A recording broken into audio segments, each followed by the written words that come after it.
Hypertension is indeed a serious public health crisis facing us today. It is estimated that 4 out of every 10 South Africans over the age of 25 are living with hypertension. And sadly, most of them are not even aware that they have high blood pressure. Whereas previously known to commonly affect adults, hypertension is now seen in increasing numbers in young people, including children. If left untreated, hypertension can lead to major complications such as strokes. In fact, it is estimated that every 40 seconds on the average, another South African will have a stroke. Stroke is the second highest cause of death and a leading cause of severe long-term disability in South Africa. May is Stroke Awareness Month, and a few days ago on the 17th of May was World Hypertension Day with the theme, Know Your Numbers. So what does this all mean? How will knowing your numbers prevent catastrophes such as strokes? Well, that's our focus for discussion today. We discuss hypertension and stroke. Now, by the end of the show today, you will have a clearer understanding of what these conditions are, how they develop and complicate if left untreated, how they are managed, and perhaps most importantly, how they can be prevented through simple lifestyle modifications. Our guest panel today includes a specialist neurologist, someone from the Heart and Stroke Foundation, someone from the Stroke Survivors Group, a person living with hypertension, and a stroke survivor. So grab yourself a cup of coffee or something warm, sit back, relax, and learn from this exciting show ahead. You can be part of the show by calling us with the questions or views on Johannesburg 714-6843-6847 or 6857, or interact with us on our Facebook page, SABC Health Talk, and on Twitter at SABC Health Talk. I'm Dr. Selom Daum, and this is Health Talk.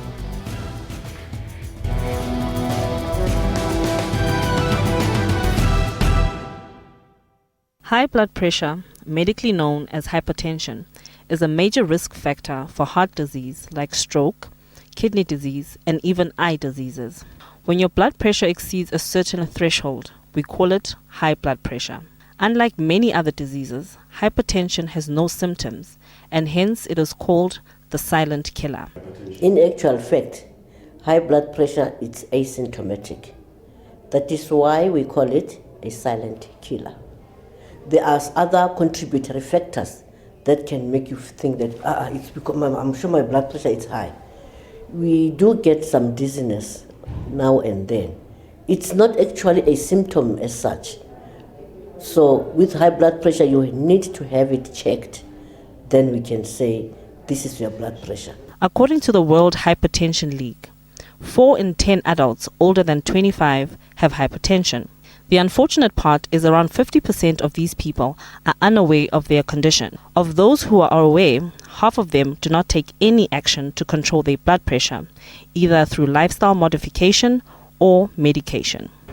The only thing that I know about, I do know some of the things about hypertension, but I know that it's a sickness. That's what I know first.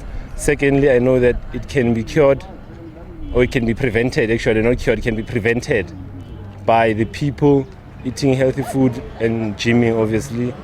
And then, even though we would be keen at solving the problem, but we'll be affecting people on the other side. Those are your doctors, your pharmacists who produce the pills and so on. But yeah, because I value men, I value a human being rather. I would say let's focus on preventing high blood and kill the business side of it, which are the pills and the doctors. What I know about high blood, it's caused when you're overweight. A weight factor has got to do with the high blood. To maintain your high blood, you have to exercise maybe 3 times a week, and you have to control your diet. And there's a medication to maintain that your high blood is under control. And there's certain foods to eat and certain foods not to eat also. The good news is that blood pressure is easily measurable without any discomfort. And once you know you have elevated blood pressure, you can do something to prevent and control rising blood pressure and thus avoiding potential risk. Untreated high blood pressure can lead a lot of people into a serious problem. And we take it very mildly. The complications are like the eyes. We get things like the pupil edema of the pupil of the eye. The macula also gets affected, and it's the sight. Everyone can take steps to minimize the odds of developing high blood pressure and its adverse consequences. I go to the gym every 3 days in a week. Then I eat good food. You must eat fruits. You must eat vegetable in order to control it the right way. This is a deadly disease. So I decided to attend clinics, workshops bakhuluma ngayo indaba ze-high blood ne-sugar. A deadly disease indeed. Now let's understand the full extent and nature of this condition called hypertension from our special guests. First up in our Johannesburg studio, we have Dr. Zanele Makasi. Now Dr. Makasi is a specialist neurologist based at the Morningside Mediclinic in Sandton. Welcome to Health Talk, Dr. Makasi. Thank you very much for having me and good morning. All right. And in our Cape Town studio, we have Gabriel Eckstein from the Heart and Stroke Foundation, and Gabriel is a dietitian and exercise physiologist. Welcome to Health Talk, Gabriel. Good morning, Doctor. All right, I'll be back with you just in a moment. I just want to start with you, Dr. Makasi. Let's start with the basics. What is hypertension? What is high blood pressure? Some people call it high, some people high blood. What is this hypertension? Hypertension is the condition where the blood pressure, the pressure in the blood vessels, it goes up. Right. And there are normal values that everybody has. However, in people who are hypertensive, those blood values, they go up. And then from when one goes to the clinic, the blood values can be, there are always numbers as one number over the other number. Okay. The normal ranging from 120 up to 130, the systolic and the diastolic just under 70 or so. Okay, so just to clarify it, the top number is the systolic blood pressure, and that's the one that you say must be normally, if, for any normal human being should be?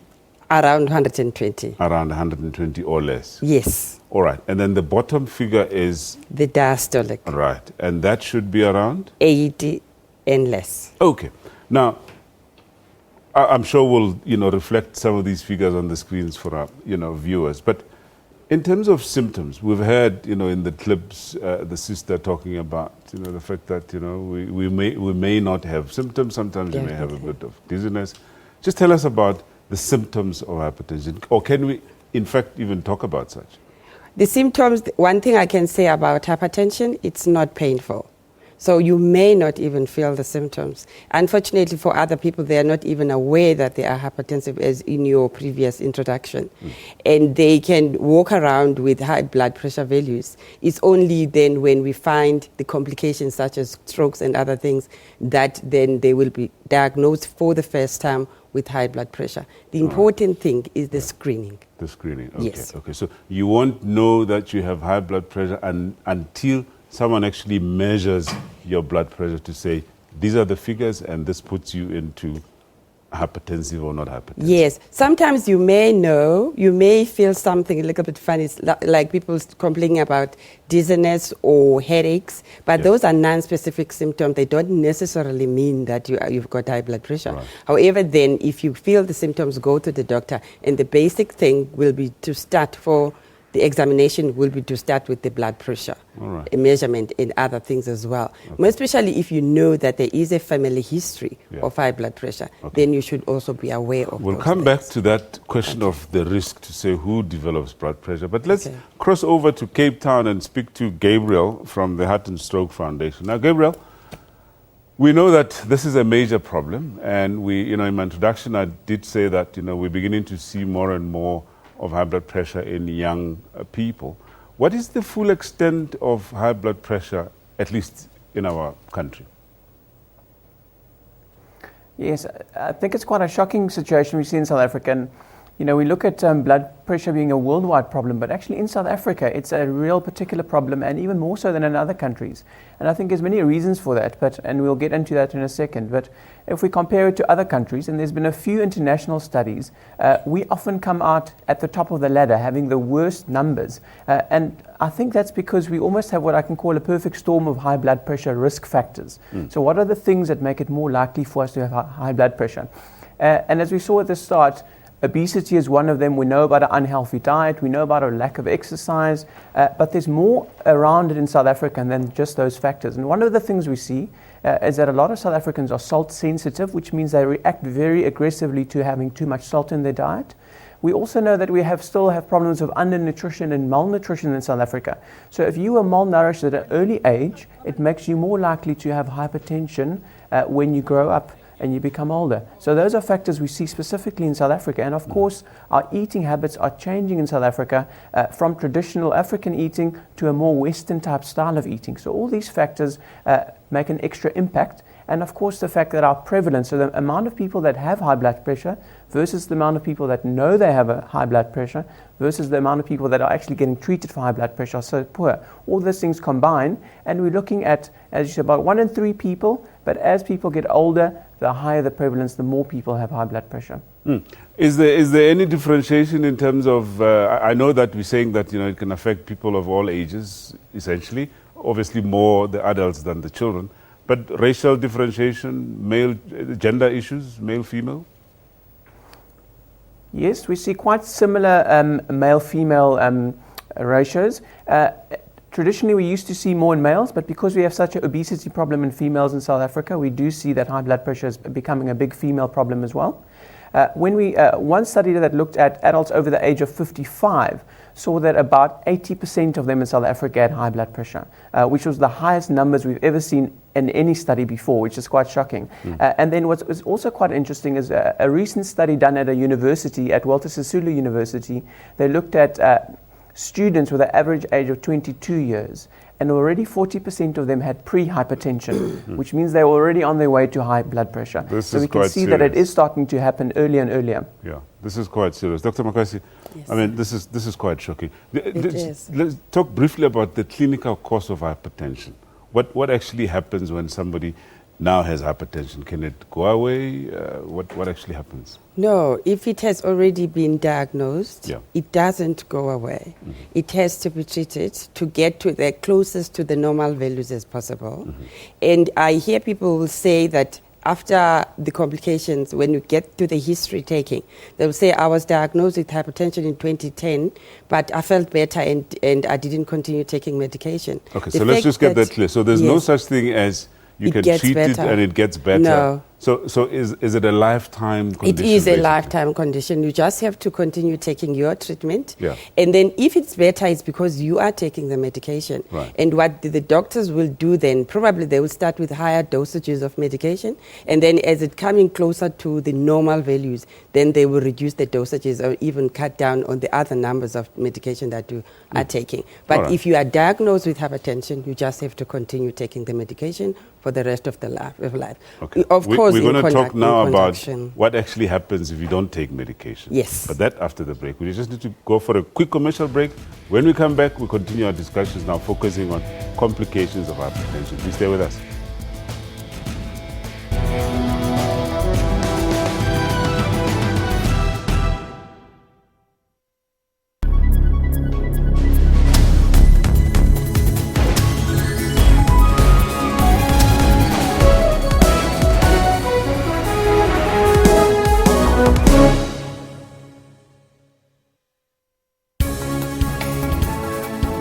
News Today keeps you informed with news locally and around the world.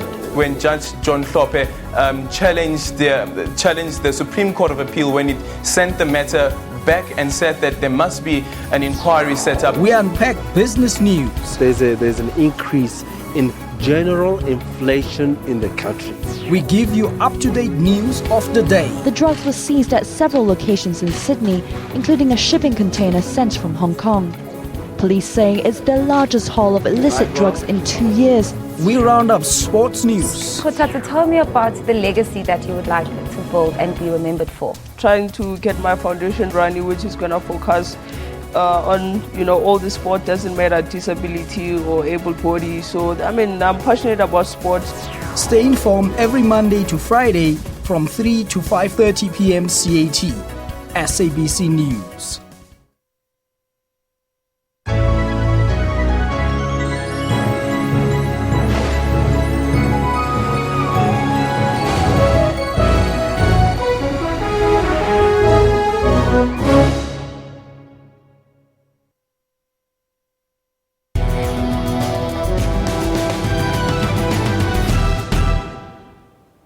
Welcome back. Now, hypertension is that silent killer that lives behind a trail of death and disability sometimes. Let's hear more about this from our special guests. We still have Dr. Zanele Makasi, neurologist based at the Morningside Medical Clinic. And we're now joined by another special guest, Jolene Ngumalo, who's a person living with hypertension. Welcome to Health Talk, Jolene. Thanks for having me. Perhaps let's start with you. When were you diagnosed with hypertension? I was diagnosed 3 years back. Uh-huh. And what happened? What led you to want to visit a doctor? I went to the doctor and they did my high blood pressure, and Right. they told me that my high blood pressure is high. Okay. And then they told me that I need to take medication for it. Okay. Did you visit the doctor because there was something that you felt, or were you just going to the doctor for another reason completely? No, I had flu at that time. Okay. And incidentally, they found that your blood pressure is high. Yes. Anybody in your family with high blood pressure? My mom has high blood pressure. Okay. All right. Okay. And I suppose, Dr. Makasi, that comes to the issue of the risk factors now. Who's at more risk of developing high blood pressure? Yes, firstly, she developed and diagnosed the high blood pressure when she was young. I assume, but probably she's in the 30s now. Yeah. And that is the classical example of somebody who has got genetic predisposition to high blood pressure. Okay. However, there are other causes like systemic causes if you've got kidney problems and all that. Yeah. Hence, if somebody presents with high blood pressure at a young age, you are then obliged to go on further and further investigate, more than assuming that it is coming from the family, and look for other things, other organs in the body. Yeah. But the most common one in younger generations will be the family history. The As family you history. said, Yeah. the mother is hypertensive. Okay. Jolene, how did this change your life? I mean, the fact that you're now told you have a condition where you now have to take treatment or tablets for the rest of your life. How did that change your lifestyle? How did that affect you? It changed my lifestyle. I had to change my diet firstly. I had to change my diet. I had to I had to exercise at least 3 to 4 times a week. Yeah. I had to manage my salt intake. I had to eat lots of fruits and vegetables.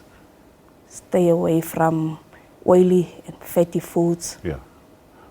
Is it something that you were advised, or is it something that you decided you needed to change? I was advised by my doctor. Mm-hmm. Okay.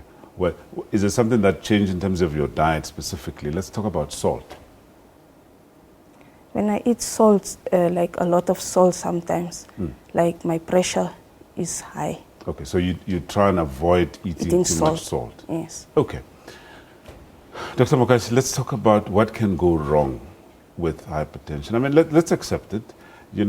For some people, simply because, and as you quite rightly said before, that, it's painless, you don't feel anything.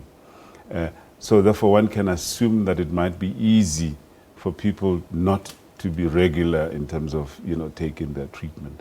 But what can actually happen when hypertension is not treated?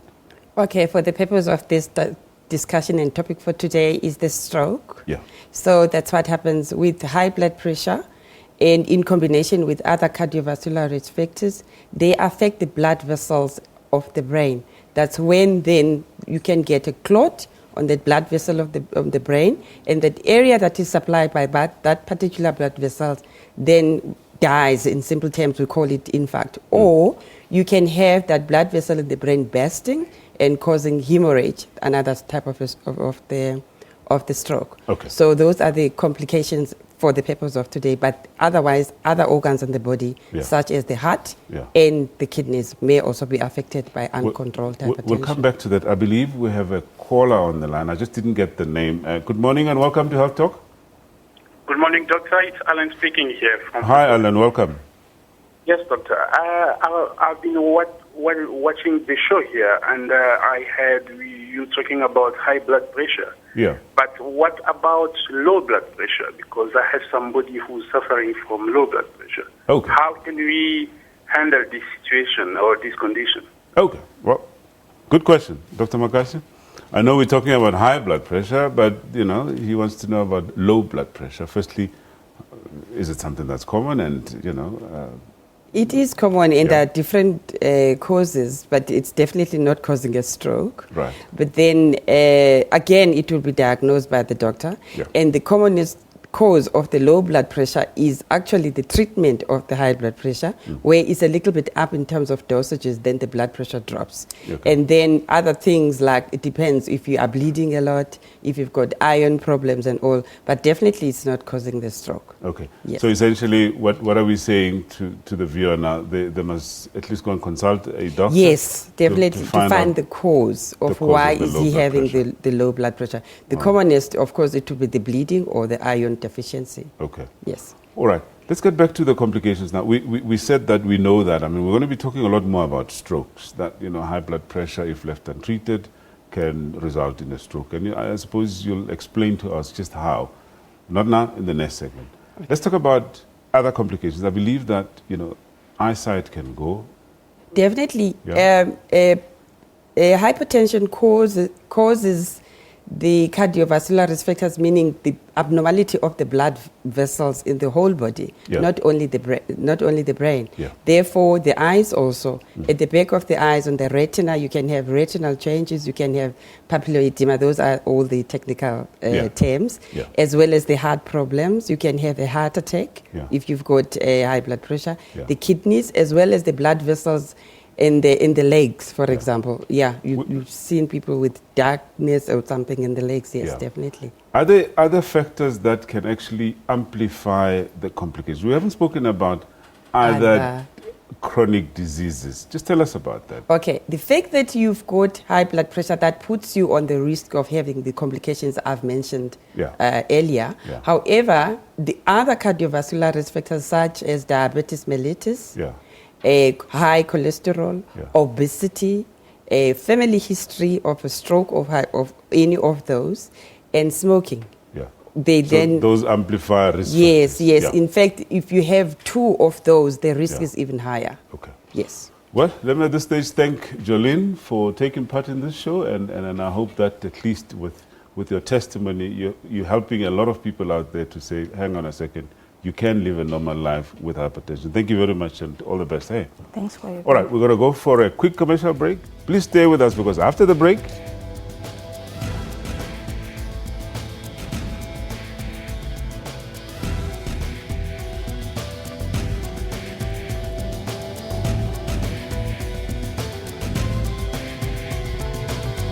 we seem to have a technical problem.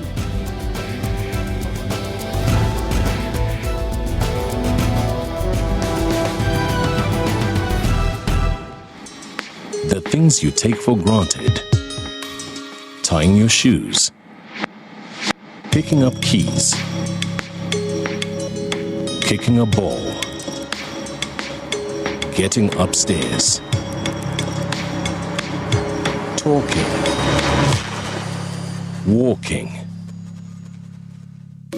Drinking. Become an impossible task. Strokes can affect anyone, anywhere, anyhow. Get help fast. Science can change your prognosis, your future, and your life.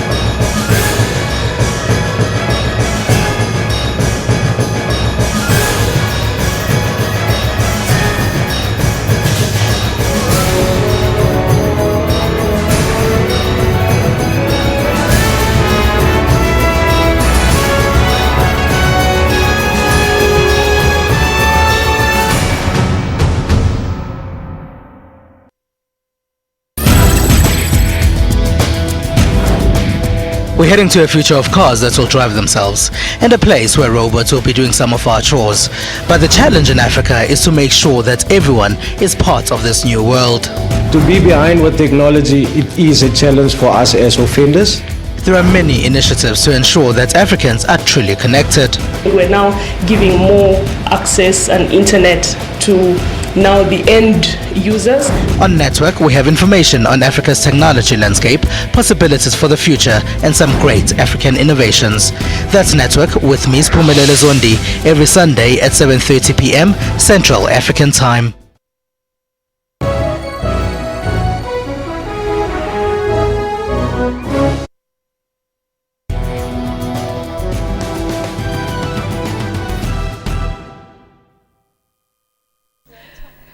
A stroke is a condition in which part of the brain is suddenly damaged or injured as a result of lack of supply of mainly oxygen and nutrients. A stroke happens in two ways, both with the same end result, damage of an area of the brain as a result of a sudden cut in blood supply. Stroke survivor Uyanda Mzizi, a mother of one, recalls the first day she experienced the symptoms. I woke up in the morning, I took a bath like normal. And then I just felt that my foot was very sore. And then I started limping, but luckily I was driving an automatic car. So I went into the car and I drove myself to the doctor. When I got to the doctor, she was very worried and she sent me to the hospital. I went to the hospital and then they did a brain scan on me. And they found I had an abscess on the right-hand side of my brain that affected the left-hand side. Any injury to the brain caused by a stroke will result in loss of function of the corresponding body part controlled by the damaged area. A stroke may therefore result in weakness or paralysis of an arm or a leg, twisting of the face, in some cases loss of balance, disturbance of vision, disturbance of speech, loss of control of the bladder, and difficulty in swallowing. The consequences of a stroke can be devastating as it can result in permanent disability or an early death. This can place an enormous burden on the affected family members. And now I have to rely on other people to take me to the mall, even with my child, even with my friends. I can't just decide that I want to go to the mall or go and have fun with my friends because I have to wait for somebody to help me get dressed and help me get into the car and or drive me to the, whereas I used to drive myself to everywhere I wanted to go. I have to consider other people before I can make plans. I can't just make plans on my own. Living with the stroke is life-changing for survivors and those around them. Although patients may not fully recover from a stroke, they can enormously benefit from therapy. The effects of a stroke may be life-changing and challenging. A stroke may also have a negative impact on one's finances. It has actually really changed our lives because my mom is a pensioner and I was helping her with sometimes financially, and I was very independent. So now she has to do everything for everybody. And now we have to get a caregiver as well. A stroke can be prevented. Managing high blood pressure, also known as hypertension, reduces the risk of a stroke. Looking after your health is important. 120 to 140 or 45 in the diastolic. In this. Yeah, all right. Well, to understand a lot more about strokes, we chat to our special guests. We'll still have with us Dr. Zanele Makasi, a specialist neurologist based at the Morningside Medi Clinic. Now, I might as well mention that Dr. Makasi has special interest and has had further training in strokes and its management. And we're now joined by two other special guests. First up is Ingrid Forvark Maren, who's the chairperson of the Stroke Support Group. Ingrid is a physiotherapist herself and has special interest in neurological rehabilitation. Welcome to Health Talk. Thank you very much. Right. Next to Ingrid, we have another special guest, Mpho Makhale. Now, Mpho is a stroke survivor and lives out in the East Rand. Welcome to Health Talk, Mpho. Thank you. Perhaps let's start with you. Just tell us your story. What happened to you? I had been a high blood patient taking medication. And as you said before, you don't feel any pain, you don't feel anything. And I was driving to a workshop. And on that morning, I forgot to take my tablets. And I drove and I got lost. And I think I got anxious as I was driving. So you got stressed up. But I eventually arrived at the workshop. And 2 hours later, I went out to the loo. And as I was in the loo, I felt a dizzy spell. And I'm not one for dizzy spells. Right. And I didn't understand what was going on. And I went out. So someone was out there. And I said, can you please help me to get to the chairs? Right. And they did. And I said, please call the supervisor. But whatever you do, please call an ambulance also, because I don't understand. So what's you're happening. conscious all the time? Very conscious. Right. Even in the ambulance, I was conscious. Right. I don't know what happened then when I got to the hospital. Right. I suppose I lost consciousness. And when was this, by the way? December 2014 on the 12th. Okay. All right. And how did this affect you? You So obviously you were told that you had a stroke.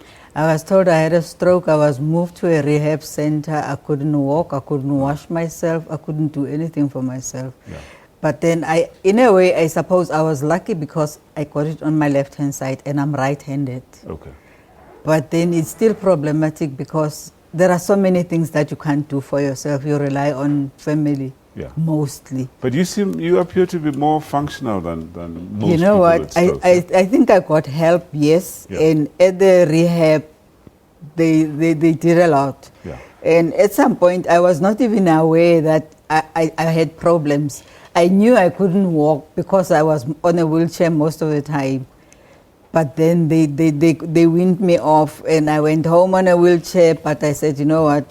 I'm not a cripple. I'm going to get up. Okay. And I got up. Yes, sometimes now I use a stick because my balance is not 100%. Yeah. But I am trying. All right. I am trying, especially because also I've managed to go back to work. Okay. Wonderful. Great stuff. Dr. Bakasi, this is clearly an example of a mild stroke, if I could put it that way. No, I don't think it was Okay. a mild stroke. All right. The fact that she perhaps lost tell us, consciousness. I mean, Yes. do you differentiate between different types of strokes? Is Yes, there anything? Yeah. definitely. There Right. are mild strokes, what we call a TIA, transient ischemic attacks, Yeah. and other variations of stroke from moderate to severe. Yeah. From what Umama has just described now, the fact that she lost consciousness, and then I would classify that as probably the severe. Yeah. severe Even though one. that was later on in hospital, yeah? That although that was it simply means that it started with the clot, Yeah. slowly closing up to completely occluding the blood vessel, getting her to that level. Yeah. So with mild strokes though, Yeah. it's because that clot is not big enough to close, to occlude the blood vessel, so there's still blood flowing in. Yeah. Hence you still find people able to move an arm a little bit or a leg, or only affecting one part of the body. Okay. Just coming back, I had said that I'm going to ask you to please explain to us how actually a stroke happens in somebody with high blood pressure. How exactly, what actually happens in the brain? Okay, usually is, as we explained earlier, is the combination of other factors as well. What would happen is two ways.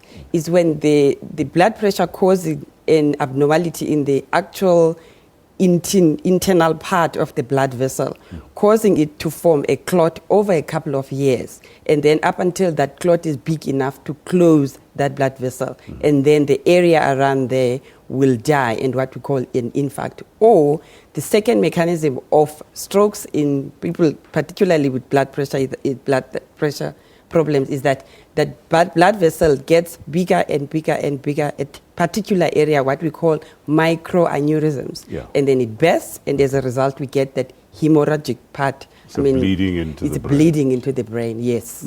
And there are particular areas which are vulnerable Yeah. for bleeding in the brain. And unfortunately there's nothing to do for those patients. Even the neurosurgeons can't extract that bleed in the particular brain. In terms of the result now, I mean, you have people like Mpho who end up with some mild disability, let's call it that. But I mean, you can have, I would imagine, people that end up bedridden. Yes, definitely. People who have been affected by the stroke, 10% of them, they do recover completely with no residual weakness at all. Right. Others, they don't recover at all, and probably sometimes they do die. And then others do recover to a certain extent as Umama, and then there is residual weakness, which is probably there for the rest of their life. Yeah. And the recovery period varies from one person to the other. Yeah. I'm just getting questions coming through. The one is about blood thinning pills.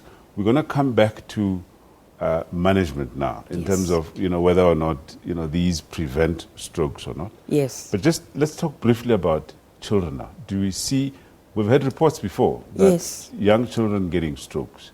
Can children get strokes? Definitely they can. It depends on the causes. Yeah. And in children, though, we don't look on the causes being the high blood pressure, although they can still have or diabetes or cholesterol and all that. Yeah. But then there are other causes such as cardiac problems. Yeah. If you've got a clot in the heart, then that clot can go, and we call it emboli, can go via the blood vessels and then get lodged into the brain, or infections that are in the brain that will interfere with the blood supply. I need to involve Ingrid just now, but just before that, we have, I believe, Juliet on the line. Juliet, welcome to Health Talk.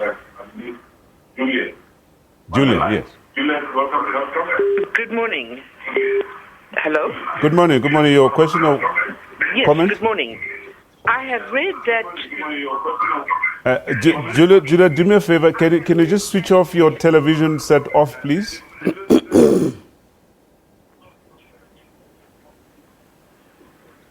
All right. Right, can I go ahead? Yeah, please go ahead. Good morning.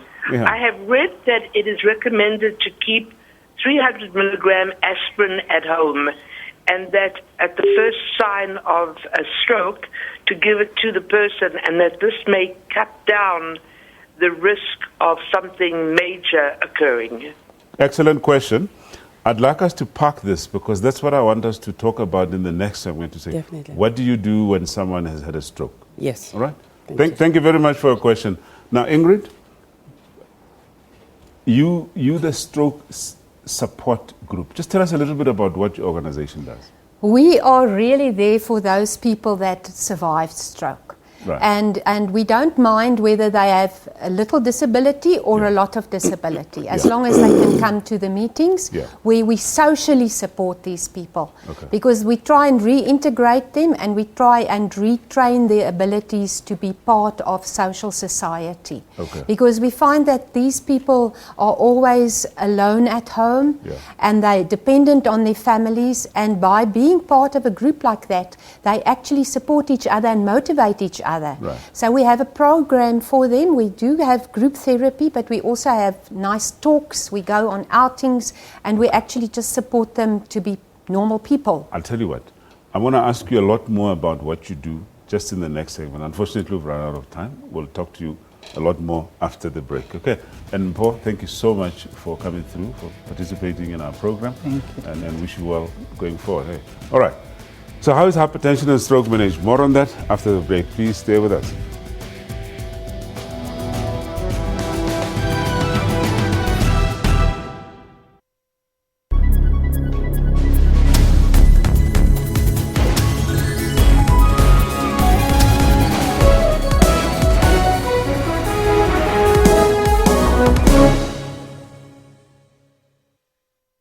Why are electoral systems important in a democracy? We think of democracy as voting people into office.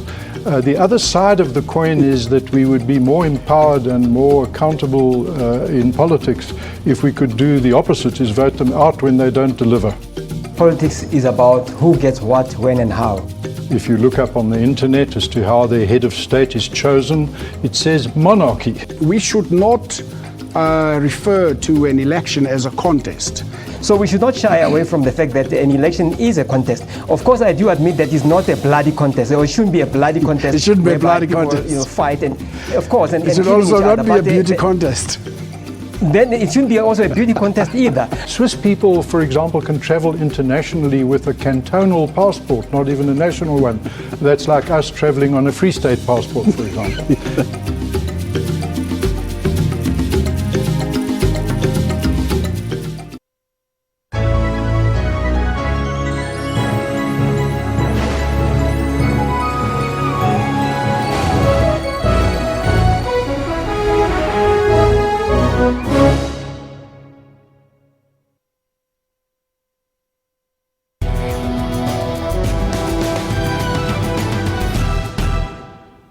Welcome back.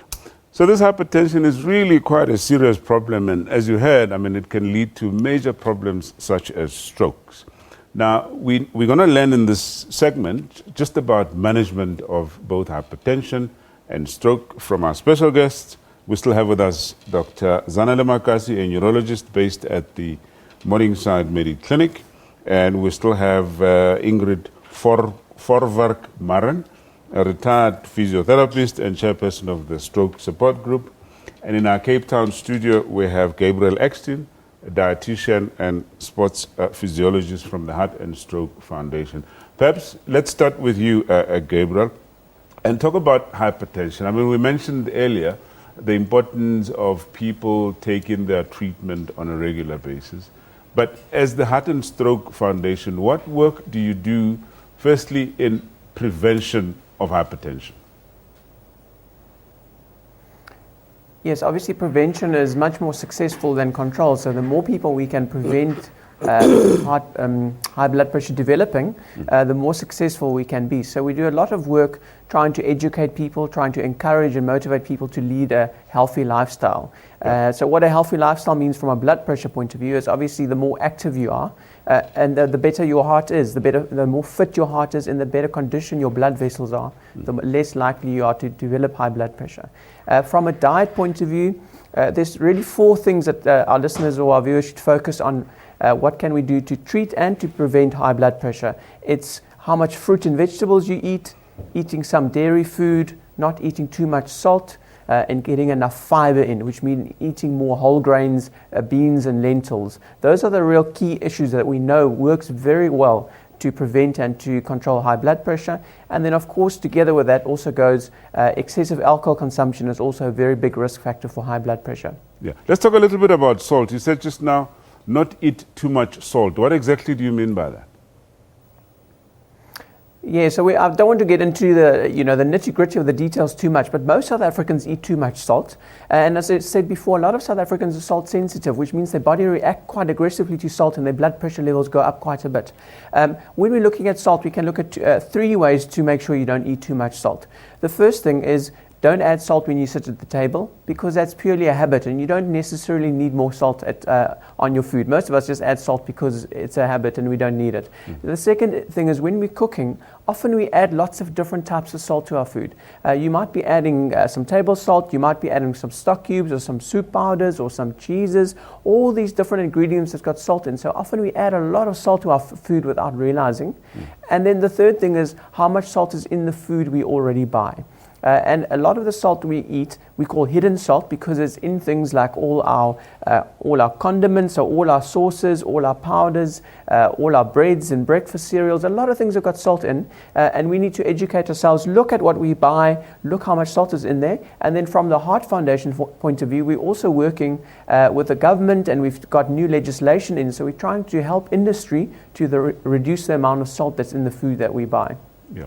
And then what about, the work that you do in screening? Obviously, it's one thing to try and prevent, but I would imagine it's important for people to go out and screen for high blood pressure. Yes, that's very important. So we have a national target now. We're trying to screen about 8 million people countrywide in the next few years, which is a big number. But we have to screen. If we can't diagnose people with high blood pressure, it means those people will walk around with uncontrolled high blood pressure. And that's really where the focus is. If you have high blood pressure and you're on treatment and you're making lifestyle changes, you can really make a big improvement. But if you don't know you have high blood pressure, then it's a walking risk factor. So we're doing a lot more screening.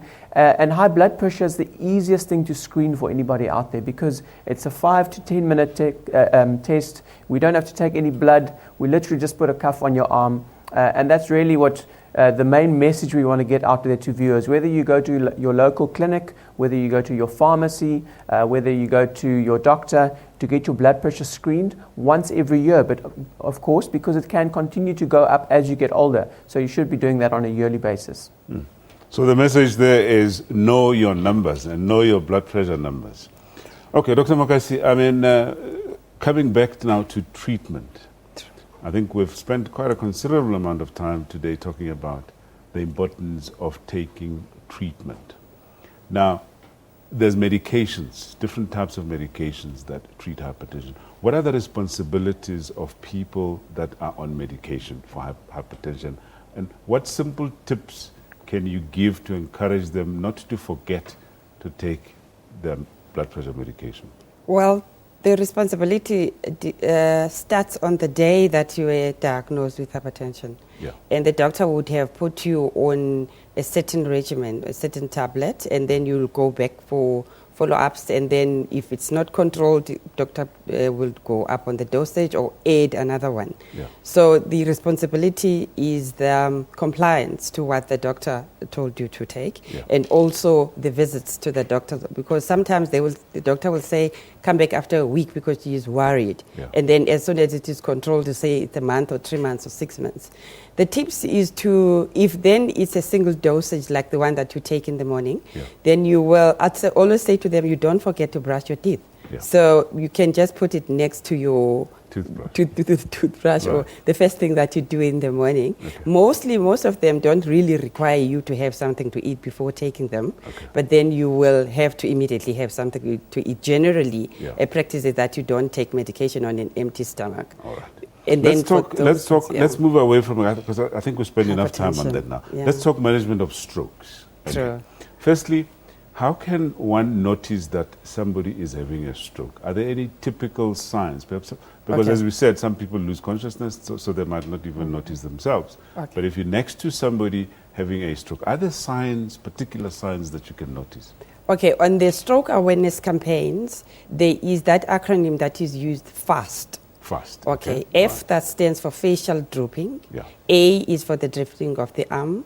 S is for the slurring of the speech, and T is for the time when to get there. Right. And there are a whole lot of other symptoms. Other people present with numbness on the side of the body, or different things, which not necessarily mean that you are having a stroke. Yeah. But get to your doctor and let the doctor say that you are not having a stroke. So let's come back to the acronym FAST again. Yes. So face, what do you look for in the face? It's what, the facial drooping, like this. It's so one side of the face one drops side, and one, it looks funny. Yes, and Okay. it looks funny. All right. And the arm will also drop, and usually it's the arm and the leg. Oh, okay. Or arm, leg, and the face. So kind of ask somebody to lift Yes. both arms, and if one drops, you know that there's a definitely. problem there. Same thing with the leg, yeah. Okay, and Yes. then the speech. The speech is the slurring of the speech. We call dysarthria, where you are unable to articulate the words. Yeah. Or somebody who was unable even to utter a word. Yeah. We call that an aphasia. Yeah. He's just speaking gobblish. Yeah. We don't know understand Yeah. what he's saying. Right. Or then the person doesn't even understand what you are saying. Yeah. So that is another different type of aphasia. Or any alteration in the speech. Yeah. Which is mostly will be associated with the arm drifting and the face drooling anyway. And very quickly, time. Then what's the importance of time? the importance of time is that you must get to the hospital as soon as possible. as soon as possible, because All there's right. treatment that can be given. Before we carry on there, let's just come to Ingrid. Ingrid, now obviously you support those that have had strokes. We've described, the risk factors and how stroke happens. Just tell us about where you are and how exactly do you support them? We have meetings every week. We're not the only group in South Africa. There's a Joburg group and a Somerset West group as well. And, it depends on your mission what exactly you do. We support these people to socially reintegrate and try and support them to redevelop their abilities, and also to give them programs in that week's meeting to get them to partake in more things and to motivate each other, and also to go out into society, because you don't see many of these people out in society walking in the shops and so on. You hardly ever see people, because they literally become loners, and at home they're not independent, they're dependent on other people. So we try and get them as independent as possible by our programs and by doing motivation, as I said, and exercises in a group and play games and so on. And where do people find you? I mean, where are you based? Well, we have a stroke website. Okay. The Johannesburg group also has one. And we also wrote a little book of stroke stories, which is very important in the fact that this helps to motivate people to see what people have achieved, because every story like this is a story like we just now had, of motivation and I want to get better. Because if a person doesn't want to get better, they're not going to get better. Great stuff. Well, Thank you so much for participating in our pleasure. program, and yeah, one can only wish you well in the good work that you do. Thank you. And thank you very much, Dr. Makale, for your Makasi. What did I say, Makale? Yeah, Dr. Makasi, for your contribution and insight into, we now have a clearer understanding of hypertension and stroke. And folk, unfortunately, that's all we had for you today, and that's how we come to the end of our show. Please join us again next week on SABC News. And a reminder to please share your views and comments with us via our Facebook page, SABC Health Talk, and follow us on Twitter at SABC Health Talk. And remember that you can watch a repeat of today's show at 2 p.m. and again on Thursday morning at 5 a.m. I'm Dr. Solomon Dau. Thank you so much for watching, and please, yes, thank you very much for your calls as well.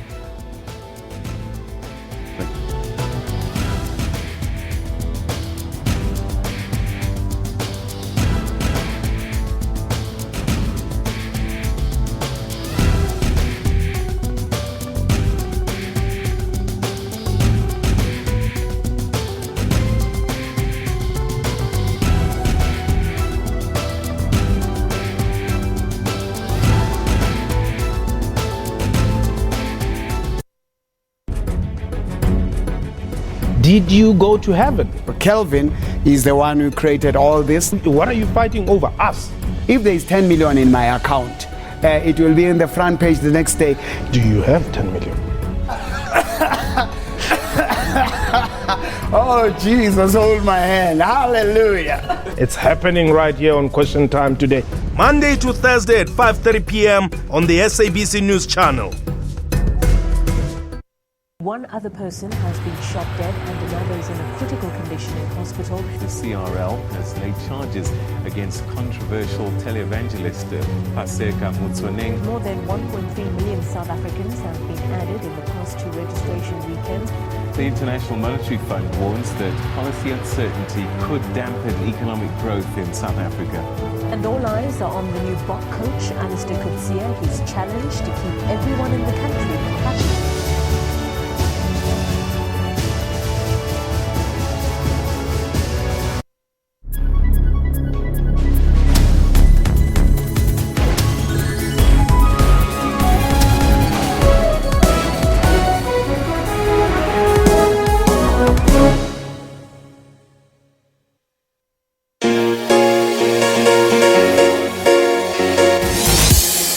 Health workers are at risk of violence all over the world. In South Africa, nearly half of the nurses suffer abuse at some point in their careers. The violence ranges from harassment to assault, both verbal and physically. Violence, it has a psychological, emotional, impact on a person, particularly if it's verbal. Whatever words the perpetrator may actually have used on the victim, you find that it can affect the victim psychologically as well as emotionally. We find that some people actually become withdrawn, and some people they become sick, they don't come to work, or they can actually be aggressive in some instances against everybody at work. So that's why we have a system in place where we do counseling for them.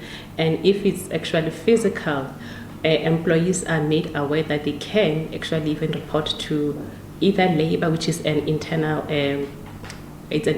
body to assist them. But if they feel that it's not enough, and they can actually go and report it even to the police if it's physically and they feel that they really want to open a case against the perpetrator. Many more are exposed to verbal aggression, and in most cases, the perpetrators are patients or visitors. I have personally been violated by relatives, and you find that in cases whereby they have their patient here, they want to come and see their patient at any time. And when you try to explain to them that we have visiting hours that are stipulated to say from 3 to 5, they'll say no. It's our patient, it's our family, it's our relative. We have to see them whenever we want to see them. And then even though you try to show them, okay, this is the policy that's written down, they don't understand because they want to see their relative at any time that they want to or they feel they can see him. Sometimes the community is not being fair on us staff, including nurses, doctors and all. I haven't been physically attacked. But we are not brought up in the same way. There are people who are very rude when they consult. There are people who are insulting and all that. But as a health professional person, you don't take that to heart or to hate. You just think, oh, okay, there must be an underlying reason for the person to behave the way he or she is behaving. So normally I don't take it personally. Categories of health workers most at risk include nurses and other staff directly involved in patient care, emergency room staff and paramedics. The nurses, it's not fair on them to be violated. The young doctors, any doctors, they also get it. They get their share. They get their fair share, but the nurses get it first. Violence against health workers is unacceptable. It has not only a negative impact on the psychological or physical well-being of healthcare staff, but also affects their job motivation. Most of the health workers, some of them, they still don't come out, to report violence in the workplace.